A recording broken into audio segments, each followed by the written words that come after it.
Number 5, matter of Juarez versus New York State Office of Victim Services.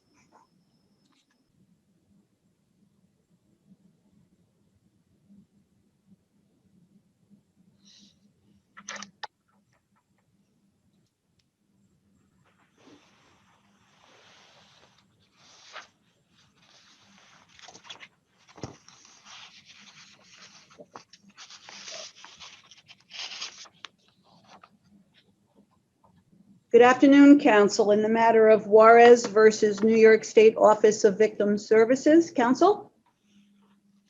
May it please the court. Good afternoon, Your Honors. May Owen Demuth, on behalf of the Appellant Office of Victim Services, may I please reserve 3 minutes for rebuttal? You may, Mr. Demuth. Thank you. Your Honors, the Office's 2016 regulations modifying the availability of attorney's fees during the administrative claim process were both authorized by the agency's enabling statute and rationally applied here. They were Counsel, authorized. may I interrupt you for a Sure. moment? If the attorney's fees are only recoverable for administrative reconsideration or judicial review, are you eliminating recovery of attorney's fees in the majority of the cases that find their way to the board? That, yeah, as a general proposition, that is correct, because we're talking the only stage at which they're limited is the initial stage of the claim, which I think is very important to explain right off the bat what that initial stage entails. But my concern is, are we then out of sync with what the legislature intended here to assist people in rewarding reasonable attorney fees? Oh, not at all, Your Honor. The question, of course, and when there's an ultra vires argument made like this, is whether there's a sufficient statutory predicate for the regulations. And here there is, because of the reading together the plain language of Executive Law 626.1, attorney's fees must be reasonable before they can be awarded. And in conjunction with Executive Law 623.3, which gives the office the authority to promulgate rules for the approval of those types of fees. So together, we have the sufficient statutory predicate. We know from this language that the office has the power not only to determine when. Judge, if I may ask a question. Yes, please. Thank you, Counsel. But isn't the problem that what you've done is decide, and this is apropos of what the Chief Judge has asked you, decide that there is an entire class of conduct and fees that is unreasonable. You've made this per se rule, as opposed to, as your own regulations indicate, looking at a variety of factors, kind of the lodestar approach that we see on the civil side in civil rights cases, to determine whether or not the request, the demand for the fees is reasonable. Instead, you've made that determination up front without any information about a particular case. Isn't that really the problem with the approach that you've taken? Well, I don't think it's a problem, because again, whether it's authorized under statute talks about, is there anything that prevents the agency from using it? And here it's supported by 2 different grounds: its own experience in determining, after years of processing, reviewing, and awarding thousands upon thousands of claims. And again, I should point out, this is in the record. It's a 4-page pre-printed form. It's not a pleading. It's not a brief. There's no need for the claimant to present an argument. Well, counsel, that may be grounds to determine in any particular case that the amount of the demand is unreasonable, or that a lawyer is not necessary. And if the lawyer is seeking their own fees when they have other people in the office doing it, perhaps that's unreasonable. But again, and we have it in the record, there may be cases where it's not going to take a few minutes to do the form. Right? It may very well be more involved. And what you have done is make it impossible for that kind of case in that kind of a case, the victim to seek attorney's fees for that.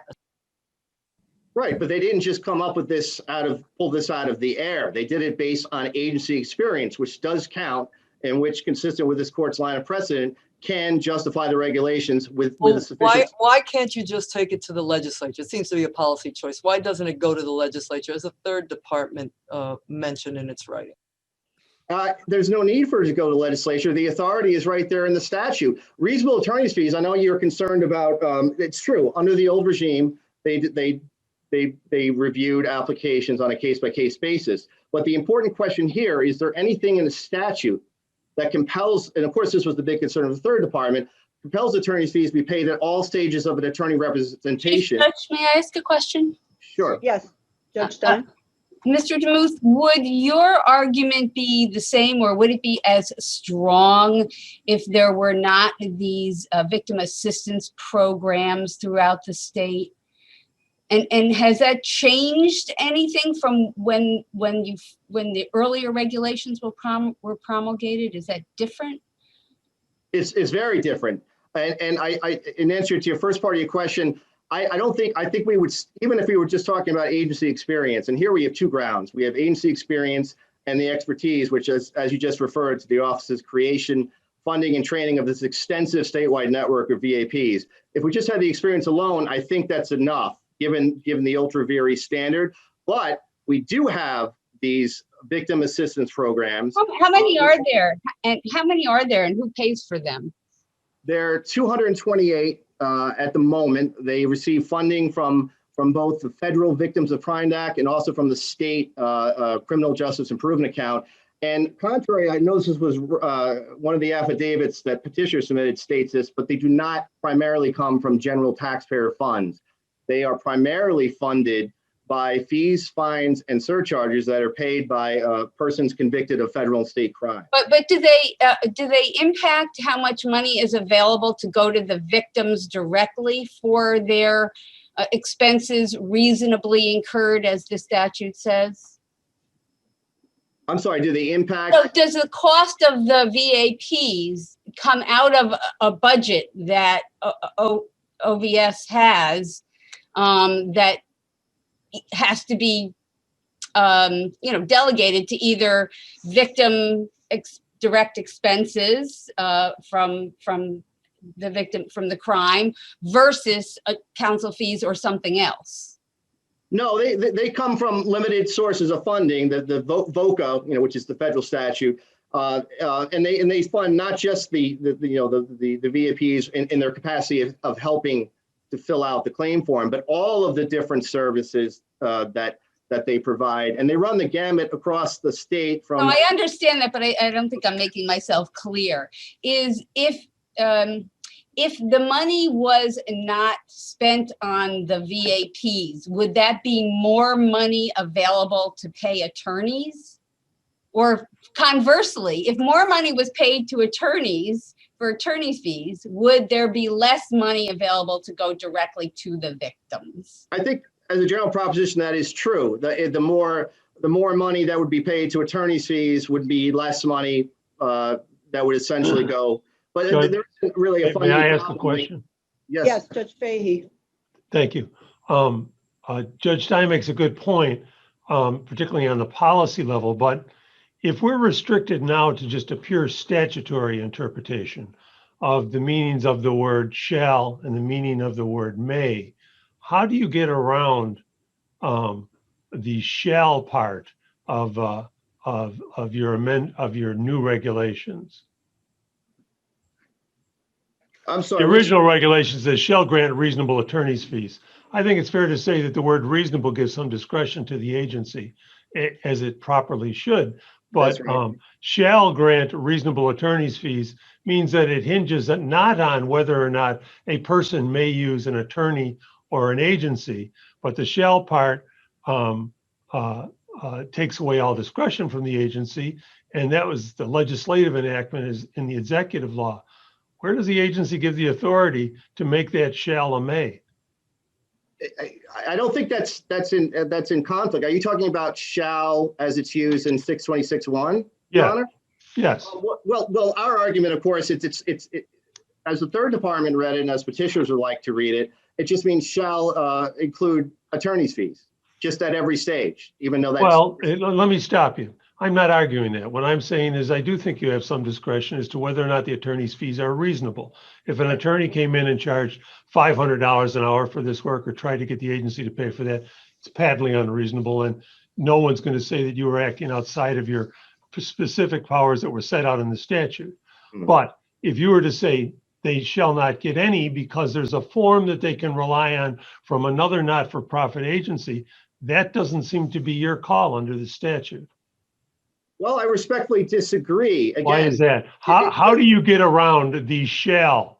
And where do you get the authority to say may? it's again, shall, and a reasonable attorney's fees, as we view it, as the office interpreted, means not just on a case-by-case basis, is the amount too much or is it too little? There is nothing in the statute that prevents them from also, as long as they have a rational explanation for it, based on their experience, and of course with the victim assistance programs pitching in to help, from also determining that, look, we've done thousands of these claims. It's a 4-page. All it asks for is basic factual information. No, I understand that. I'm not actually. Your policy argument makes all the sense in the world. I'm not arguing with you about that. Okay. What I'm saying is this is a matter of pure statutory interpretation for this court, and that requires us to say that if we're to agree with you, I think we would be saying that the word shall can be substituted with the word may, and that seems to be something that we don't normally do. Chief, if I may. Can I just get an answer from Mr. Demuth first? Yeah. You're right, Your Honor. If we were stuck with 626.1 by itself, it'd be a tougher argument to make, but we're reading it in conjunction with 623.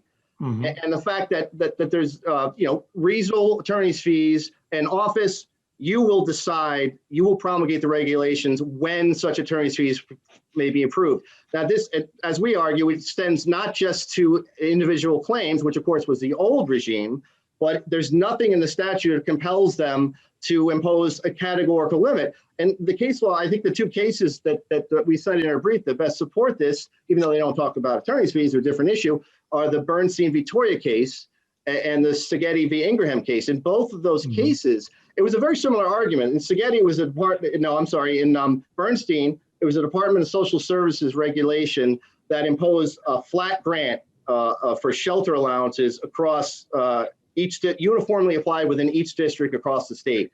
And the argument the petitioners made to challenge the reg is very similar to what they're making here. No, you can't do that. You don't have the statutory authority. You have to apply it on a case-by-case basis. This court flatly rejected that. So said, no, the statute may be silent, but silence alone does not create a conflict between the statute and the regulation. So thank you for your answer. Okay, Judge Feynman? Judge Feynman? But following up on Judge Fahey's question, if I understand your argument, it's not that you're trying to read out the word shall, it's that it's how you're interpreting reasonable. Yes. Okay. Yes, absolutely. We're not just looking at reasonable attorney's fees as previously was looked at, but on an individual case-by-case basis. Right. So you're using agencies. Right. You're looking at reasonable in a different way. Right. But, I just want to come back to the point that Judge Rivera made at the outset, which is, can you point to any other examples where there has been a sort of determination that a category of fees or claims are not going to be reasonable? If you're asking me for another attorney's fees case, I couldn't provide you with one, but I don't think that provides the standard review. Being an ultra vires claim would be the same. You first look at the statute. Is there anything in there that's completely contradictory? Anything in the reg that's contradictory to the statute?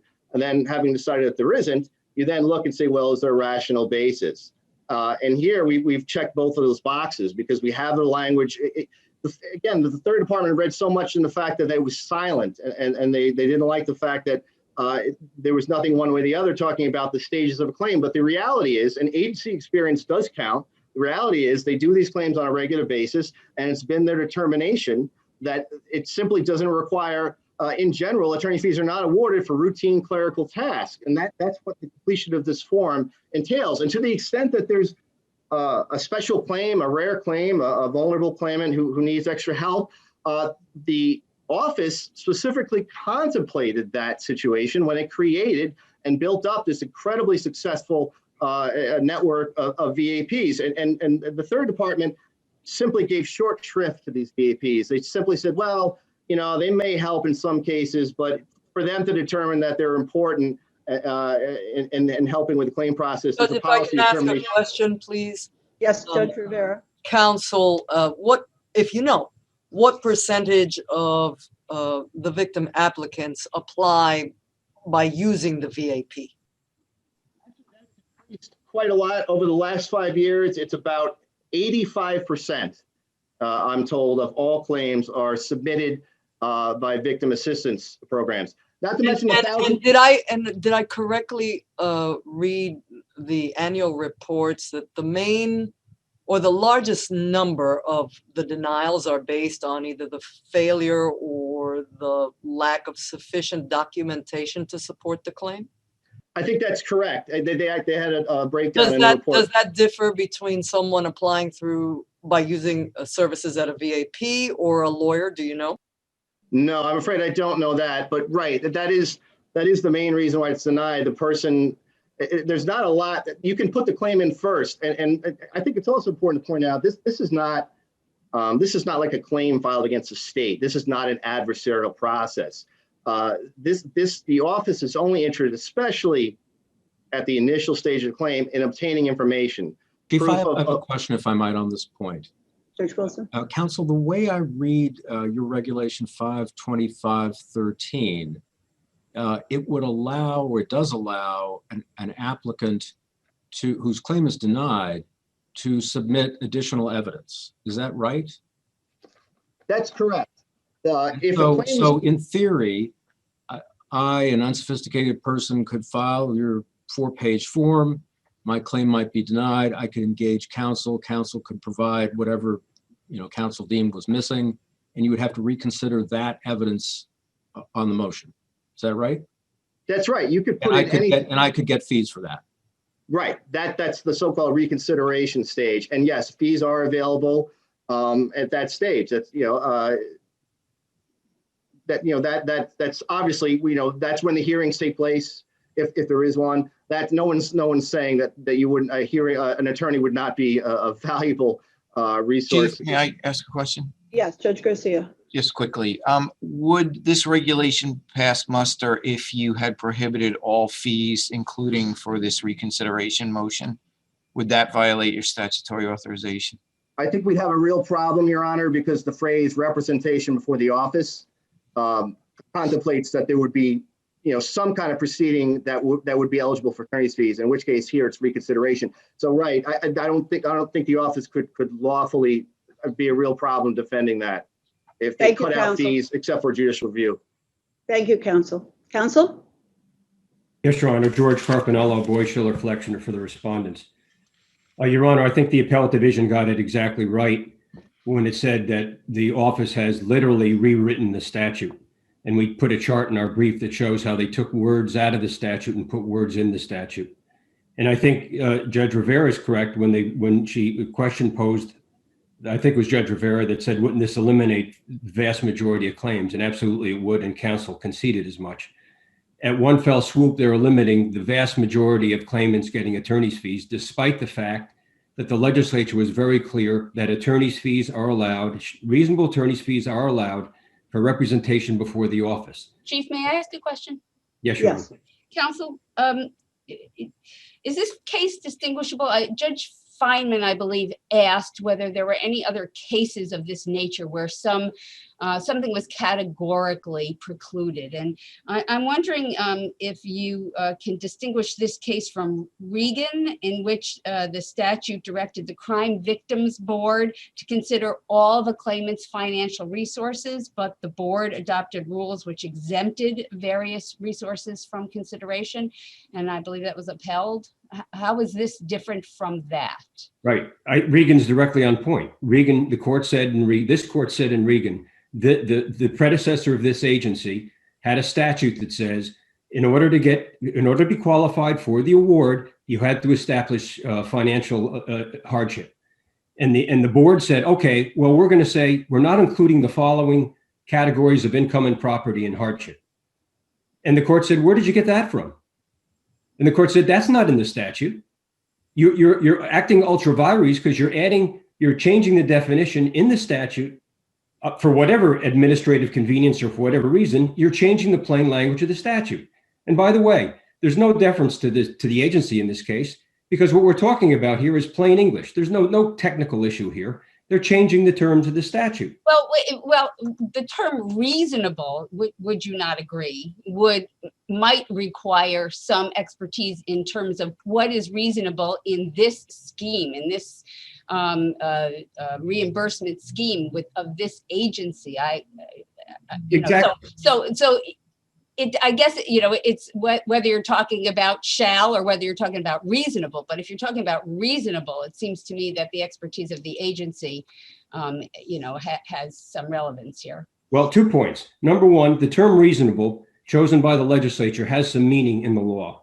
And reasonable fees have always been interpreted under the common law, as we say in our brief, as a case-by-case determination based upon the difficulty of the case, based upon the experience of the person, based upon would you agree that if you sought fees in a case that a judge reviewing your request for fees might say, this work that you're charging X dollars an hour for or whatever, this can be done, it doesn't have to be done by a lawyer. It can be done, say in this case, by a victim assistance person. It's not legal work per se, and based upon the nature, the nature of the work really is what we're talking about here. I have several responses to that, Judge. First of all, let's take, for example, CPLR Article 86, which says if you bring certain cases against the state, you're entitled to attorney's fees.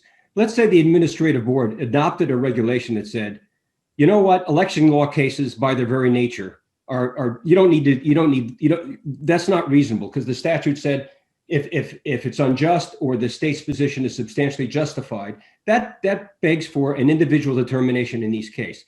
And if the administrative board said, we're going to cut out a whole category of cases, that would be ultra vires. If the judge in the case you gave said, what you did in this case does not merit attorney's fees, that would be reasonable. By the way, what people do in these cases does merit attorney's fees. The form may be 4 pages long. The statute's 40 pages long. And if you look at the statute and you look at the qualifications for getting recompense under the statute, you definitely need a law degree to figure out. For example, you cannot make a claim 1 year after the commission of a crime or discovery of the commission of the crime. Well, Mr. Carpinello, how about the fact that here, I understand that one of the claimants had some extraordinary emergency expenses that went to over $1,000, but the other claimant was seeking fees of, a couple of $100, or that's what the board determined was appropriate. So, isn't that something that can be considered in terms of the difficulty of the work, and can't they make a determination that it just isn't that difficult to file this form? There may be other considerations, and yes, if you get denied because you don't understand the whole statute, then you go to the next level and you get a lawyer. Well, and it doesn't seem that there's any prejudice to the victim for doing that. Well, first of all, the very examples you gave prove our point. In the Soriano case, you'll see all the different things the lawyer did. He got HIPAA statements. He got crime victim statements. He got the domestic relations stuff. Under this law, under the statute, he gets nothing. Just like the person who submits a claim for $250 gets nothing. Now, if the board said the person who submits $250 gets nothing, but the other person gets up to $1,000, that would be reasonable fees. It's not reasonable to say none of them get nothing under any circumstances, which is clearly inconsistent with the statute. But would it be reasonable to say that the cost of determining 85% of these are decided on the initial claim, right? No. No?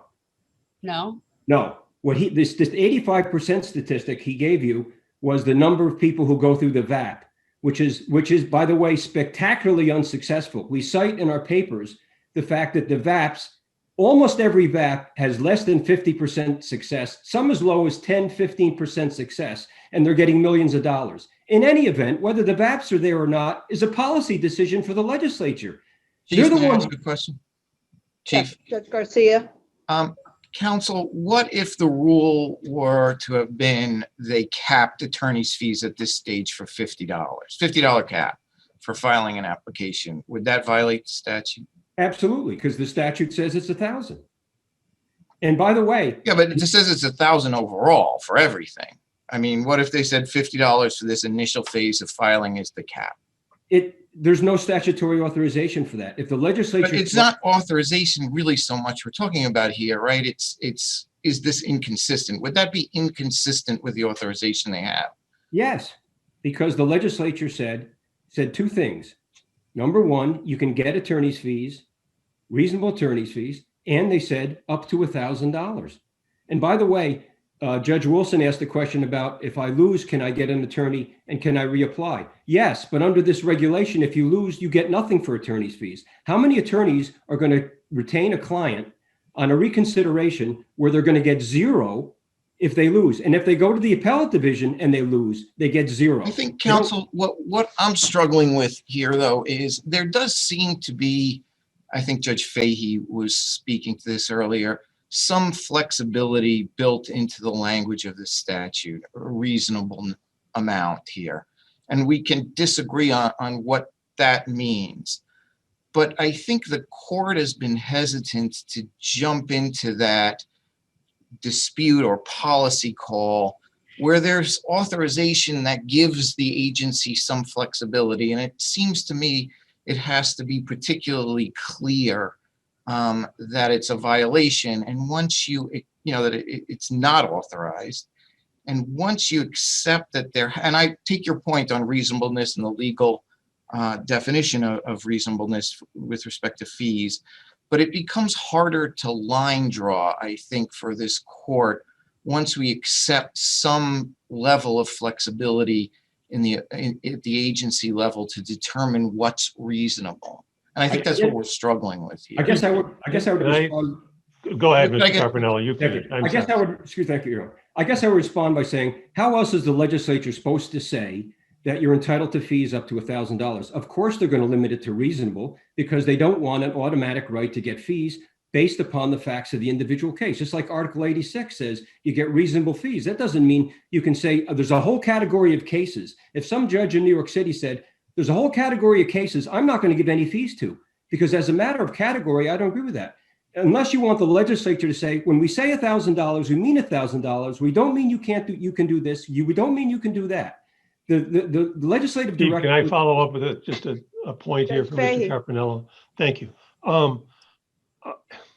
It seems to me in listening to the arguments that we're really talking about the way we determine what is reasonable. Is it a blanket determination by the type of claim that's brought, or a blanket determination made initially by the agency for all of a certain kind of a claim? Or is it a determination that must be made on an individual basis for each claim that's made on the basis of the fees? Not on the basis of the claim, but on the basis of the fees. And I'd like you to address that, Mr. Carpinello, and then Mr. Demuth, when you get a chance, if you could tell me what you think about narrowing this question down. Is it really the question of how we determine the application of the word reasonable? Is it a case-by-case basis, or does it go to categories? Mr. Carpinello? First, let me say it's got to be on a case-by-case basis. That's traditionally the way. Any statute that provides for award of fees and talks about reasonable fees expects there to be a determination based on a number of factors. In fact, if you look at this agency's own regulation, it has in subsection D of the regulation they changed, it lists 12 factors to look at. And they ignored that and said, we're going to have a blanket rule that covers all the cases. Let me also say that you have to look at this case in context. For 40 years, they had no problem assigning fees on an individual basis. What happened? In 2015, a law firm down in Staten Island started advertising to represent victims of crimes. It was extremely successful in submitting claims, and the agency didn't like it. And what they did, and this is undisputed in the record, is they started calling the clients of this law firm and threatening them with liens wrongfully if they continued to be represented by this client. And it was in that context that this agency finally decided, because it was so much more administratively efficient to have this blanket rule. What did it do? It designed to put the Gordon firm out of business. And at the same time, they filed a claim with the second department against the firm for alleged violations of ethics, which was. Judge, if I may ask a question, please. Judge Rivera. Counsel, I just want to circle back to a question asked by Judge Garcia. I'm going to put a slightly different spin on it. He asked if they just said, look, for filling out the form, you get $50, caps at $50, no more than that. And you said, no, that would not be acceptable. What if they looked at what they have otherwise paid, looking at all of the factors for that process of applying for compensation, and determined that it falls within a range? And that's why they reach a particular number, but they allow for anyone to request above that number if they can substantiate the request. Why wouldn't that be a way of thinking about the exercise of their authority and how they can determine what is reasonable based on their experience without, as you point out, eliminating an entire class of fees? And if I understand your question, in other words, if they adopted a regulation that said, where claims are within this range, we're going to allow an attorney's fee of X. Within this range, we're going to allow an attorney's fee of Y. Correct. Okay. Well, first of all, the lower court already held, they did that. In fact, they said, well, in a more butchered way, they said, you're never going to get a fee larger than the award, not larger than the victim award. The courts below said, and the state did not challenge this, said that's ultra vires. There's nothing in the statute that allows you to do that. And let me just also add that there's no direct relationship between the amount of the award and the difficulty of the form or the reasonableness of the fee.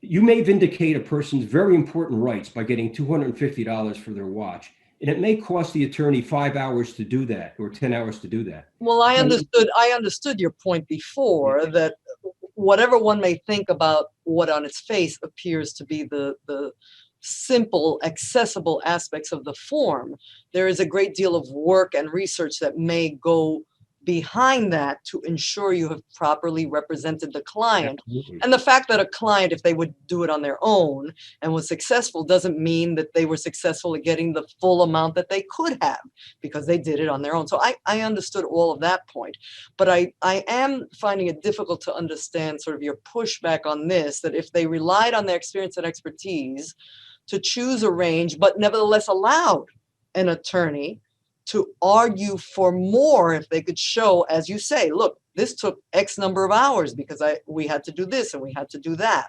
Why wouldn't that, again, be within the scope of the authority and within the spirit of what the legislature is trying to do? Because in part, through attorney's fees, you're trying to encourage lawyers, whatever the agency may think, you're trying to encourage lawyers to do this. That's the point. And they're actively trying to discourage lawyers from doing this. That's the genesis of the rule. But I'd have to see the guideline because I'm not sure. Mr. Carpinello, why would they want to discourage giving awards to help victims? I don't understand the premise of the argument that the office is out to do harm to the very victims that they're assigned to protect. That's their whole purpose. Why? I don't understand that. They're out to put the law firms out of the business of doing Why? it. Why? Well, you'd have to ask them, but I think they said in their papers, or they said right in their papers, we like the VAPs. We think they're better than private lawyers. We think this is not an economic relief act for lawyers. They didn't like the fact that this law firm was doing this and they had to award fees to the lawyers. And again, keep in mind, Judge Rivera and Judge Stein, we're talking about $1,000 maximum, even if you have to take this case to the appellate division. But Mr. Carpinello, is it not reasonable for the agency to consider the assignment of dear taxpayer dollars to the substance of to the actual harm that is attempted to be recovered by the crime victim, as opposed to, maybe in their view, they don't want to line lawyers' pockets? Is that not a? No, I think first of all, any system that sets up an award of attorney's fees is designed to encourage lawyers to help the victims. So I don't think there's a dichotomy between helping the lawyers and helping the victims. There is, Thank you, counsel. Chief, Thank you, I'm sorry, I have a couple of questions if I might. For Chief, Mr. Carpinello, Yes, for Mr. certainly. Carpinello, yes. Yeah. So first, let me vary Judge Garcia's question a little bit. Suppose the intake form instead just said, provide your name, address, and phone number. That was it, and we'll contact you for all the additional information. And the agency promulgated rules saying you can't get attorney's fees for filling out that form. Do they have the statutory authority to do that? Yes, because I don't think you need legal advice to get your name, address, and phone number, unlike these. So in some measure, the statutory advice turns on either your, I guess, or the agency's determination as to the necessity of legal advice in completing whatever the initial form is. Well, the legislature made the determination that you may need legal advice to file a claim, and that's what. Well, but the legislature didn't know what the form would contain, right? No, actually, the legislature knew very much what the form would contain because they wrote a 40-page statute that said the following people are eligible under the following circumstances with the following sections within the following time frame. And they gave and it would literally take a lawyer 2 hours to 3 hours to read the statute and figure out whether a particular claim came within the scope. That's what a lawyer has to do. And it's not filling out a 4-page form. It's figuring out whether the rights here are allowable. And the legislature realized that, when they wrote the statute, and they said, didn't specify what the initial form had to ask for. Is that right? Oh, but they said you can get $1,000 for representing somebody in front of the board. And right. So let me move on. I'm sorry, if I may. I've got your answer there, I think. So there's a different way, I think, to read section 626, which is it's a definitional section. And it says out-of-pocket losses shall mean, and includes a bunch of things that are within the universe of what the agency may compensate people for, but it doesn't say that the agency must do so.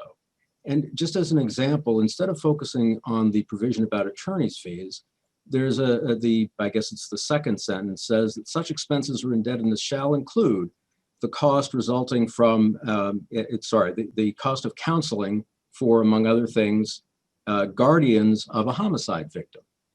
But I take it your position is not that whatever the costs are for counseling the guardian of a homicide victim, the agency must pay those. Is that right? It can't put some restrictions around that, even though the word reasonable doesn't appear there. Well, first, yes, they do have to pay them. They have to make a determination as to whether the claim is substantiated, and they have to pay within the limits of the statute. But if they have whatever the claim is, even if the counseling is not legitimate, even if there's really no need for it, they can investigate that. Certainly they can, as they can certainly do that. I mean, if they find the claim to be a fraud or illegitimate, or unnecessary. Or unnecessary, but they can also do that with attorneys on a case-by-case basis.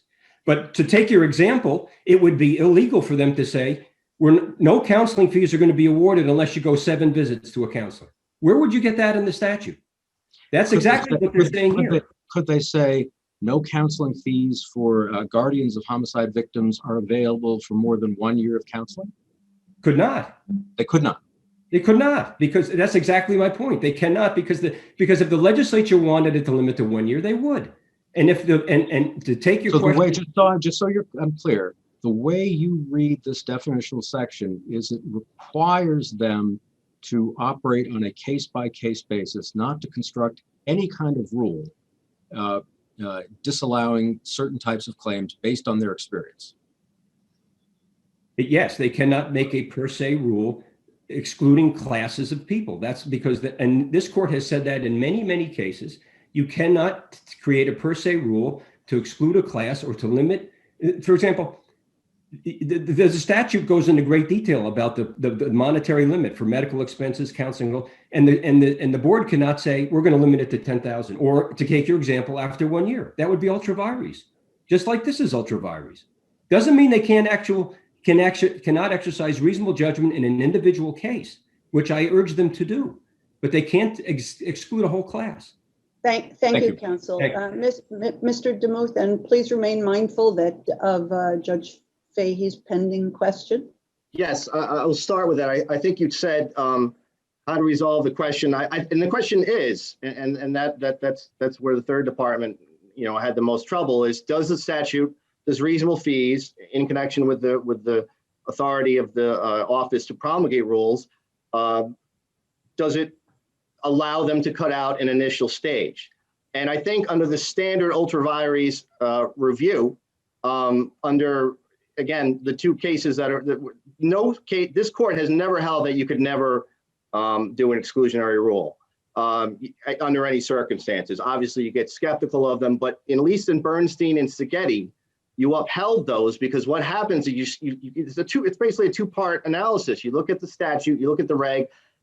Okay, maybe there's some things that aren't explicitly addressed in the statute, but is there a conflict? Is there something that's completely contradictory? There isn't anything contradictory here in 626.1, 623.3, or anywhere else in the statute. And the reg that just says, based on our experience, to which the court may not defer to the statutory interpretation, but should certainly defer to the agency experience, you do not need specialized legal services to complete a 4-page claim. A claimant does not need to internalize a 40-page statute to fill out a 4-page form, which asks, in essence, who are you, what crime was committed against you, and what injuries or loss of property did you suffer? I think the May I ask- question, Judge Go ahead. Fahey? yeah, I think the question is whether the determination has to be made on an individual basis, case by case, based on the facts of that case, or you can make a blanket rule to say, for this category, you don't need anything at all. My understanding of what you're doing is you're making a blanket determination. Normally, our application of the word reasonable as a matter of law is an objective reality for an individual, a reasonable person. And that sounds like that's not taking place in each determination. Instead, you're saying all of these are per se unreasonable. We're not doing it. Well, per se unreasonable, and if there is a problem, Well, I guess, they can be addressed by the I victims. never did this. I never did this particular work. Even I worked for a carrier. I never really ran across it that much. The statute postdates my trial career. But I don't know if you had, but it seems to me that these are snowflakes. Each one of these crimes are individual to the people there. The damages are certainly individual to them. You know, the effects of an assault on a person are different for each person. And so the claims themselves will naturally be different. And whether or not they need legal help and whether or not the fees charged for that legal help are reasonable, I'm having a hard time to understand why that wouldn't be a case by case determination. How you Well, can it make a can't- rule to saying all of them are this way. It can be a case. In fact, it has been to this point a case by determination. But the answer, all the review requires is there something in the statute that prohibits the office from using its experience and saying that we just don't see how specialized legal services are needed to complete a 4-page form. I thought your determination of reasonableness had to do not with the type of a claim that's being made, but instead the amount of the attorney's fees to determine whether or not those fees were reasonable. Not whether or not you should have a right to an attorney, but whether or not that attorney that you have a right to is is charging you a reasonable fee. Well, I think it's both, Your Honor. Reasonable fees. Does it say that in the statute, or am I missing something? Reasonable, well, no, it doesn't address in the statute, but again, silence doesn't create the conflict that the petitioners are trying to create. Reasonable fees means the amount, but it also means there's nothing preventing the office from doing what it's doing and applying it to a perfunctory initial stage of a claim where an attorney's services are not necessary. Again, Judge, Seghetti and Bernstein support that. Judge, I have a question. Judge Rivera? Or three, and then I'll be done, I think. So let me ask you first, counsel, did I correctly understand the website to mean that the only way that a victim can apply is by use of the form?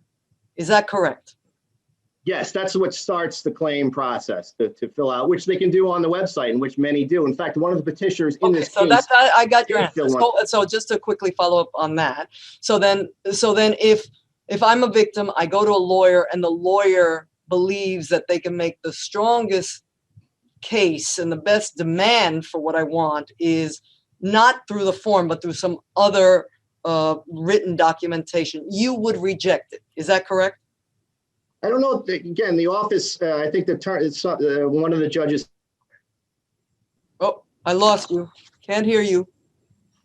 I lost it. I don't hear it, counsel. Said mention for. Okay, well, it's going in and out. Counsel, you're going in and out.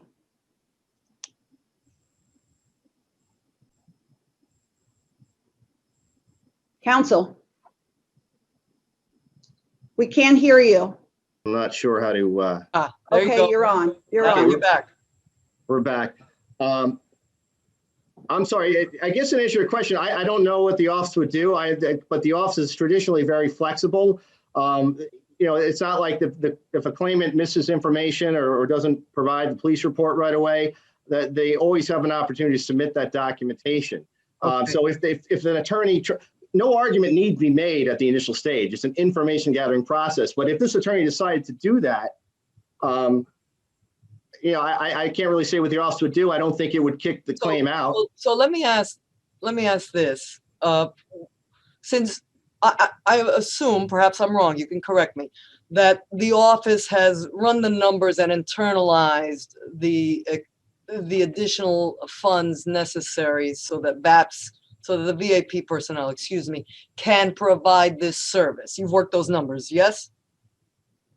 Yes. Okay, so why can't you just use those numbers to decide what would be the appropriate amount to pay a lawyer to do it? Since you're already paying the VAP to do it.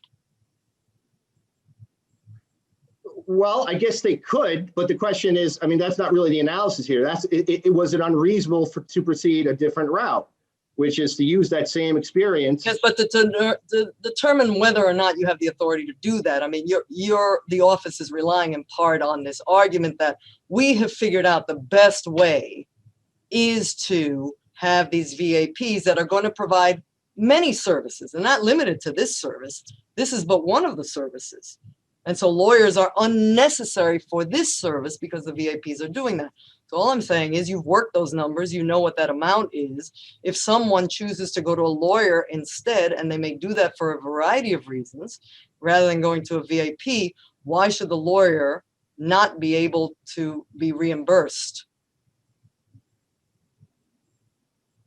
I guess that's not really the question that the court needs to decide here to uphold the regulations. I understand your point that maybe they could have done it another way, but that doesn't make the way that they chose here irrational. I'm sorry. I was just asking why they didn't do that. Okay, last question, because I just had about 3.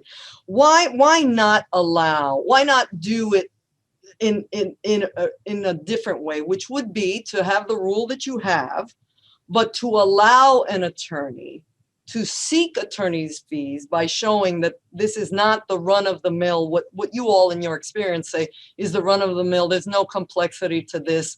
You can do this easily. It doesn't take a lawyer to do this.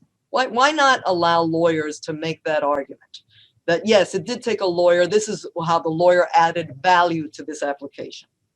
The lawyer could still make that argument. They wouldn't get, they put in the initial claim form, which even though claims may differ, the form is really still the same, basic factual information. But if they're denied, that's when you get the real attorney, the value of an attorney's services. They now have a decision in hand that a claimant may not be in the best position to find error with, but the attorney can. That's the opportunity for the attorney.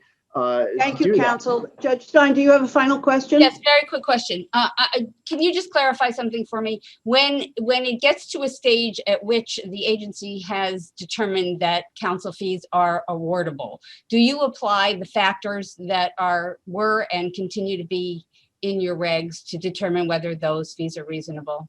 Yes. That's why there's no conflict, because they still apply, but for at the reconsideration stage. May I make one more point, Your Honor? You may, sir. You may. Thank you very much. Counsel for petitioners had talked about victim assistance programs having a success rate of only 50%, and as if it was proof that they're not efficient, not effective. I submit that the answer for that is obvious, because unlike a private attorney, they can't turn anyone down. They accept every person who comes to them for assistance in filling out a claim, unlike an attorney who would, of course, cherry pick their clients and find the ones who might get them the biggest payday. So the idea that they're spectacularly unsuccessful is completely false. And I'd like to point out that that number, the 50% success rate, has risen significantly over the years. It's up to 65% in the fiscal year 2019-2020. And even though this year isn't over yet, there's a 71% acceptance rate. So as the VAPs improve, we will see improved representation at every point. Thank you very much. Thank you, counsel.